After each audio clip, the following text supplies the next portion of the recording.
नमस्कार मंडळी, सुरुवात करूया रेसिपीला। इथे एका बाउलमध्ये मी अर्धा कप रवा घेतलेला आहे आणि अर्धा कप इतकं गव्हाचं पीठ घेतलेलं आहे।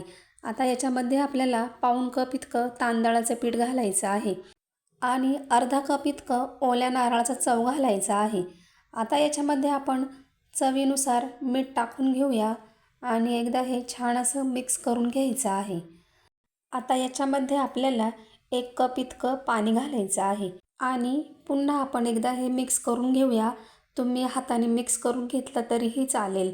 आणि आता आपल्याला हे 10 मिनिटांसाठी झाकून ठेवायचं आहे, म्हणजे आपला रवा छान असा फुलून येईल।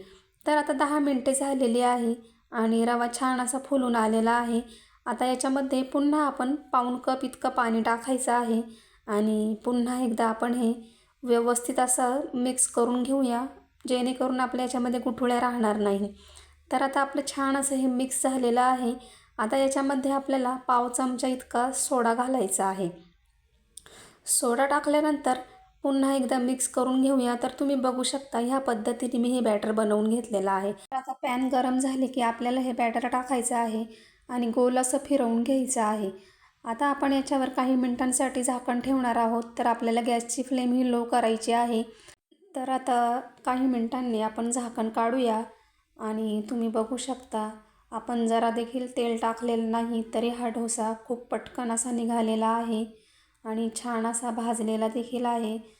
जरा देखील तो कच्चा राहिलेला नाही आणि खालची साईड देखील खूप छान भाजलेली आहे। तर दुसरा डोसा देखील आपण बघू शकता तेल न टाकताच आपण इथे बनवणार आहोत। तर बॅटर टाकून घ्यायचं आणि पुन्हा काही मिनिटांसाठी आपल्याला याच्यावर झाकण ठेवायचं आहे आणि हा डोसा देखील आपला खूप पटकन असा निघालेला आहे आणि खालची साईड देखील छान अशी भाजलेली आहे। तर सर्वच डोसे ह्या पद्धतीने मी बनवून घेतलेले आहे। हे तुम्ही कोणत्याही चटणीबरोबर खाऊ शकता, खूप छान लागतात आणि ते कच्चे देखील राहिलेले नाही।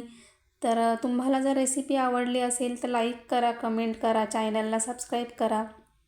धन्यवाद।